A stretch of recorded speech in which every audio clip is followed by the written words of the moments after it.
Bang, bang. What's up? Lunch money time. Tuesday, not TWO day, but Tuesday. While Wall Street's trying to get rich, the rest of us just trying to get our lunch money right. I'm here with the beautiful, intelligent, in the right dress code, Polina Marinova, Pompliano. For those of you that don't know, Polina's actual full name is Polina Ivailova Marinova Pompliano, which means her initials are PIMP. Pimp. What up? Don't forget, Lunch Money is sponsored by BlockFi. Go get money, get paid. You can go and you can buy crypto on their crypto exchange. You can deposit crypto, get a US dollar loan, or use my favorite product as an investor and a user, which is you can deposit crypto or stablecoin and earn up to 8.6% interest. Absolute no brainer. I just did the intro and the ad in less than 55 seconds. Go click the link in the description. Let's get into the heat today. All right. The heat is in Europe at the moment. Heat. After almost 5 days of fraught discussions, European leaders have agreed to create a 750 billion euro recovery fund to rebuild EU economies ravaged by the coronavirus crisis. But it also agreed on a new EU budget of nearly 1.1 trillion euros for 2021 through 2027, creating combined spending power of over almost $2 trillion. Everybody getting a bailout. Everybody. They just handing cash out. You want cash, you get some. You want cash, you get some. You want some, they're going, if you're a European citizen, they'll give you some too. Oh. They are literally going to try to print their way out, whether it's the US, the UK, in Asia, anywhere. Central bankers are confused. They believe that you can print your way out of a problem. You can't. You simply kick the can down the road. And you, as the individual person, are getting taxed without even knowing it. You know how they say when the US sneezes, the whole world catches a cold? So what happens when the US has COVID? I don't know what that means. But what I do know is every time you hear that they're going to print money, all you need to think in your head is inflation's coming. And when you hear inflation's coming, remember, they're stealing my wealth. They're stealing money from me. They're stealing my purchasing power. So yes, do they need to help people? Of course. Do they need to print trillions of dollars? I don't think so. But what they're going to do is they're going to steal money from people, and the bottom 50% are going to get poor. The rich are going to get richer, and the world's going to keep spinning. And the world that we live in an inflationary system, is going to keep doing exactly what it is designed to do. It's sad. Keep us in our classes. Yeah. Okay. It's the most class warfare thing that happens in society. Inflation is. Yes, they literally, just so everyone is super clear on this, what they are doing is in the United States, I know the numbers better. So in the US right now, the current administration is yelling and screaming about all the tax breaks that they gave to people, right? Corporate tax breaks, all this stuff. They're saying we dropped taxes, we dropped taxes. But what they did was, remember, even though they are getting record levels of tax income, they also have been printing so much money. The Fed's balance sheet has expanded by $3 trillion this year, 75%. And so what ends up happening is you pay for it. They just don't take it out of your bank account in a traditional tax system, right, where they take the dollars away. They just make your dollars worth less. And so they're literally taking away your purchasing power. And so whether they actually tax you directly or through this invisible tax of inflation, they are taxing you. They're taking money from the people to enrich the wealthy. One day, our grandchildren are going to watch this and be like, hey, Grandpa, tell us about inflation in 2020. And you'll go on your rant again and you'll be all proud. No, you know what I'll say? That Bitcoin I just gave you, your boy was looking out for you before you were even born. That's what I'm going to say. What's going on in the Ant Group? Okay. And when, hey, a little kid, when you watch this, you're going to know I was looking out for you. I was thinking about you. Okay. Ant Group, the parent company of Alipay, which was founded by Alibaba billionaire Jack Ma, is planning a $200 billion IPO. It could be the largest public offering in history. You wrote about this morning because I read your newsletter. What did you say? I don't think that Jack Ma founded it. What? Facts. I think Alipay was founded by somebody else, and then the Chinese government forced them to sell it to Jack Ma. Now Jack Ma owns Alipay. But I don't think that actually Jack Ma founded Alipay. But we don't know. What I will say, though, is Jack Ma founded Alipay. Again, I don't February by Alibaba Group and its founder Jack Ma. Maybe. Okay, go on. Maybe that he does. Maybe I got it wrong. But long story short is Ant Financial owns Alipay. Alipay's got 900 plus million users across pretty much all of Asia, and they got grand ambitions. I literally think that this could be one of the most valuable companies in the world if big if they're able to do what they want to do, which is essentially they want to go from a consumer-facing company where they are giving all of the technology directly to the individual. They're going to rip out piece by piece that technology stack and try to turn it into enterprise-grade products.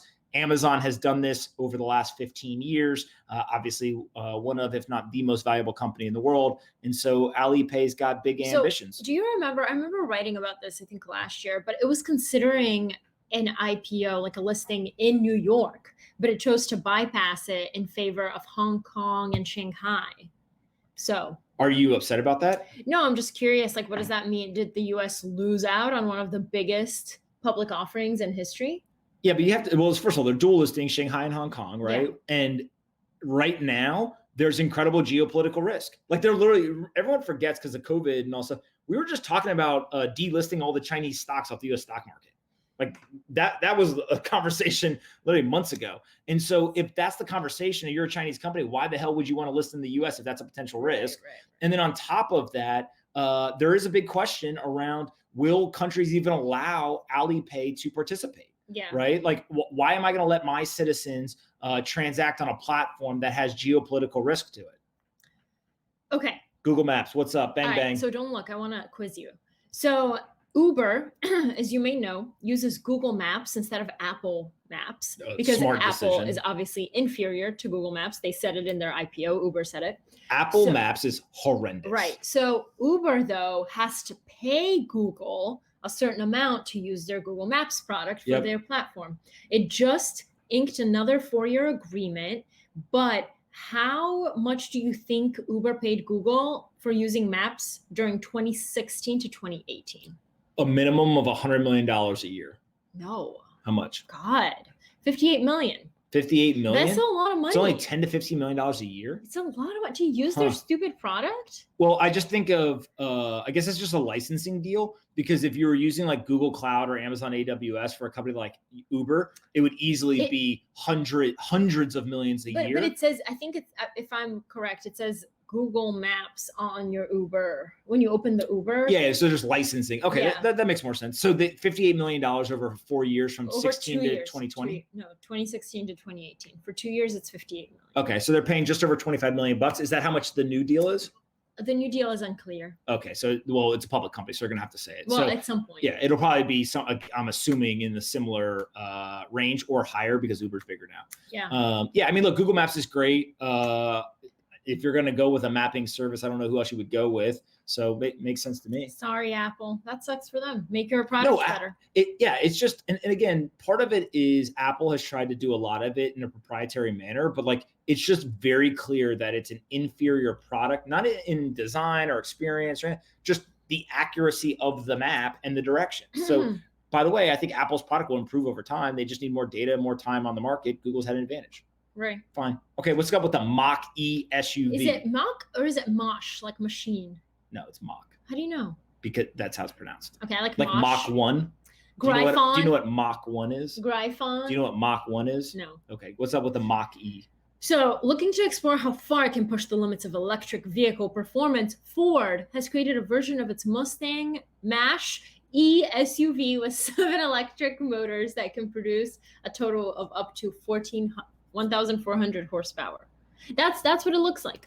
So, first of all, I don't think this looks like an SUV. Yeah, what are they calling it? Second of all, it looks ugly. Third of all, it's fast and it's electric, so it's cool. But calling this an SUV is pretty much a stretch. It looks more like a station wagon to me, like a souped-up modern station wagon. It looks like a race car.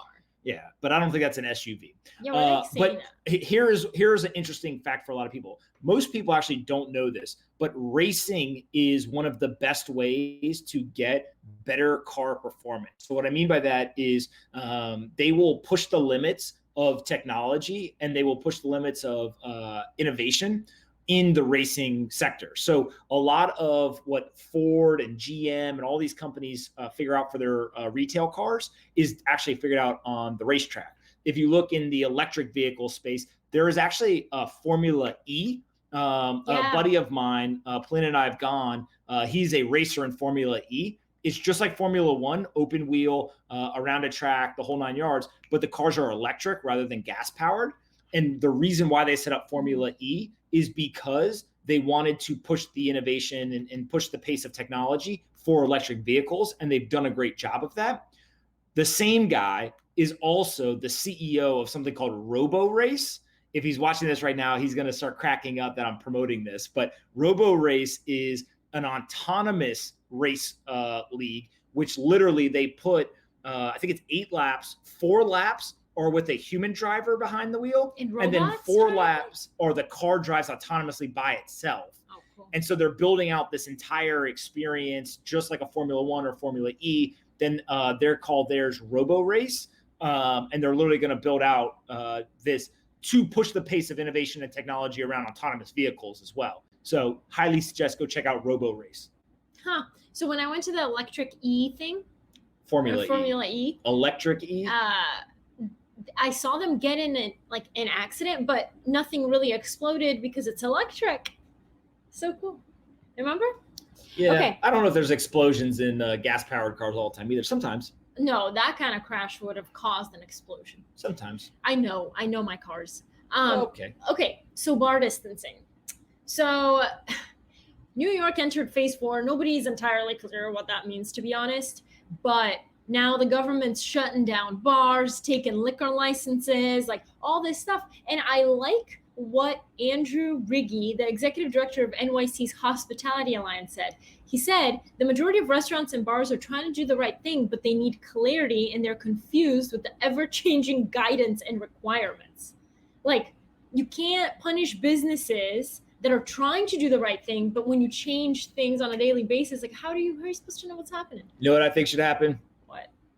Small business entrepreneurs should say, hey, government, you suck. You're preventing me from making a living while you keep collecting your paycheck from my tax dollars. I'm opening up my restaurant or bar. And if people want to come here, they're going to come here. If they don't want to come here, they're not going to come here. If they're worried about getting sick, then they're not going to come. If they're not worried about it, then they're going to show up. But you can't prevent me from making a living. Yeah, but they're taking your liquor licenses and they're making That's sure fine. You're out of it. And then I'm going to sue you. And we've seen in other states, it's gone all the way to state Supreme Courts where the entrepreneurs have prevailed because it is against the Constitution to do this. You are preventing somebody from making a living.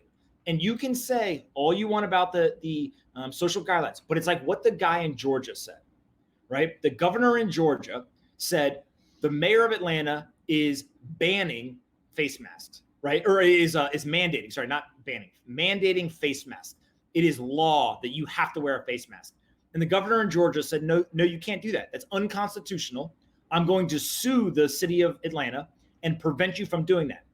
By the way, in the same exact engagement on television, he then said, people, please, please, please wear your masks. Please wear the masks. So what he is saying is it is unconstitutional to use the government and law to implement and force people to do something. That is not what freedom is about. But that doesn't stop us from telling those same people, please do this. Now, if people don't listen, then people are idiots. Well, can I tell you about But you can't use the law to implement like this because it is unconstitutional. Can I tell you about one pub owner, what he did? Yeah, what he do? I would love to. Oh, I know. Yeah. So Governor Andrew Cuomo of New York said, if you're not eating a meal and you're just drinking, and then it's just an outdoor bar and people are mingling and not isolated at tables, which in and of itself makes 0 sense. But he's basically saying if you're just drinking, you're considered a bar, you're not an outdoor or whatever. So one pub added to its menu a $1 Cuomo chips so that it's considered a food and eatery so that you can go and get, yeah. It's just, I mean, people obviously are finding ways to get out of this. It's just ridiculous. Again, because it's stupid rules. It's stupid rules. And so just tell us what the rules are and entrepreneurs will figure out solutions. So if you're going to say, oh, you can only open if you serve food, but you can't if you're a bar, fine, then we'll serve food. We'll serve $1 Cuomo chips, idiot. But what's the difference between a restaurant and a bar? There is none. This is all made up rules, and the virus is exposing the shams of society, and they're starting with the incompetence of our elected leaders. It just sucks that the government can literally go shut your bar down and make sure you do not reopen. It's unconstitutional. It doesn't suck. It's literally against the law for them to do that. They're trying to do it. They've gotten in trouble multiple times because, for example, there was churches that came out and they sued. I can't remember what city or state it was, but they sued and they said, wait a second, you're allowing the congregation of people outdoors and indoors for protest, but not for church. You're discriminating on us based on religion.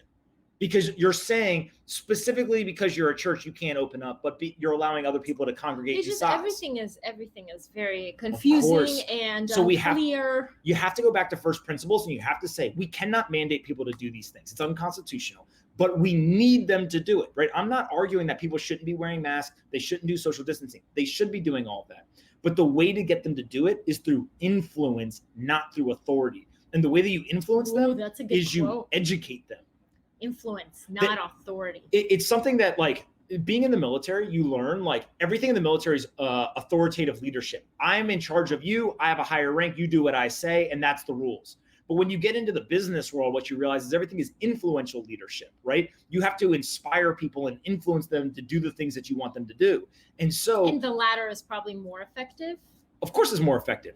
But what governors and state politicians and local politicians are confused. They think that they control us. They don't realize they work for us. We put them there. We pay their salaries. And so if you want us to do things, influence us, explain to us, reason with us, educate us, tell us why we need to do something. So, do not try to force us to do it, because people are just going to throw their middle finger up and say no. And if you're at home arguing like, okay, but the idiots who aren't putting their masks on and whatever, like, we have to tell them what to do and the government has to, because this is a good thing for them. Yes, but it's also a slippery slope, because if they tell you this, oh yeah, sure, it's a good thing, and then they tell you something else, and it's like, oh shit, now I have to listen, and you don't want to. It's a very easy slippery slope into something else other than democracy. Well, and again, this isn't my personal opinion. Like, literally, this has gone to state Supreme Courts, and the Supreme Courts have ruled, sometimes unanimously, saying it's illegal. It's against the Constitution for you to mandate the shutdown of businesses. And so what I think is going to happen is we're going to see case after case after case after case, to the point where the most egregious thing I've seen recently is somebody tested positive for COVID. They refused to sign a legal document that said that they would self-quarantine. And so instead, a judge forced them to put a GPS-enabled ankle tracking bracelet on. Wait. Why is the government tracking you with a GPS? That's for criminals. That's ridiculous. But I have a quick... she said it's ridiculous. I have a quick question. Yes. What happens when a business sues the government and wins? Do the taxpayers pay? Who pays? Well, in many cases, they're not looking for financial damages. At least in most of these cases, they're just looking for, tell me that it's constitutional or I'm protected so I can open my business. Right? I would want all the money. Oh, trust me. There's some people who are definitely going to ask for money for sure. But I don't know exactly like what they're looking for. What are the damages? How do you prove the damages? What's virus related versus government related? All that. Flying ants. I'm out. Because I'm out. Because 2020 isn't weird enough, a swarm of flying ants stretched for miles over the UK, and it literally looked like rain on the weather radar. These are ants. This is not rain. So yeah, look at that. Yeah, I ain't playing with this game. So I'm out. I'll see y'all later. First of all, who knew that ants could fly? That blue thing right there is what they're saying are flying ants. I ain't messing with ants. I ain't messing with flying ants. I ain't messing with the UK right now if they got flying ants. So anyone in the UK, sorry, but no way. Yeah, so the insects were... You ever gotten bit by like red ant? Like the really... I've been bit by everything. The ones that like that sting you and stuff? One time, I stepped in one in the woods. Ooh. I wasn't playing, man. I would have done anything to get them away from me. Those guys they're vicious. So that if they could fly, I'm out. Did you see my No, joke? I didn't see the joke. Let's go. Okay, so I have two jokes today because yesterday's got cut off because we had technical issues. So I'm going to re-say it, but he already knows the answer. What did the big flower say to the little flower? I don't know. Yes, he did. I was just giving you a softball. Hi, bud. Ha ha ha. Not funny. All right, what's your next joke? Wait. You got 25 seconds or I'm shutting off the computer. The other day he called me buddy. Why do bees have sticky hair? Because they've been buzzing around. No, because they use honeycombs. These are getting worse. We're gonna have an intervention. Men and women, guys, ladies and gentlemen, boys and girls, these jokes suck. Submit your best joke in the comments so I can surprise them with something real good. I'm just going to read them in the comments. Don't read them in the comments. All right, guys, that's it for Lunch Money today. While Wall Street's trying to get rich, the rest of us is trying to get our lunch money right. Stop letting the government print money and tell you what to do. Educate yourself. See ya. Can I leave? Bang, bang. Hope you guys enjoyed this episode of Lunch Money as much as we did. And don't forget, Lunch Money is now sponsored by BlockFi, so go check them out. There's a link in the description that you can click on. I'm an investor, a user, and a huge fan. What? You're a bigger fan of BlockFi than you are of me? BlockFi is my second favorite thing in the world behind Polina. They've got 3 products. They can give you a US dollar loan. You can earn up to 8.6% interest on an interest-bearing account, or you can buy and sell cryptocurrencies on their crypto exchange. I personally use the interest-bearing account. There's not very many places where you'll find up to 8.6% interest on a deposit in an interest-bearing account. Go do your own research. There's risk associated, but 8.6% is pretty compelling. So click on the link in the description. Say thanks to the folks at BlockFi. Subscribe to our channel. Like the video. Annoy Polina in the comments. And we'll see you guys tomorrow. And be kind to your friends.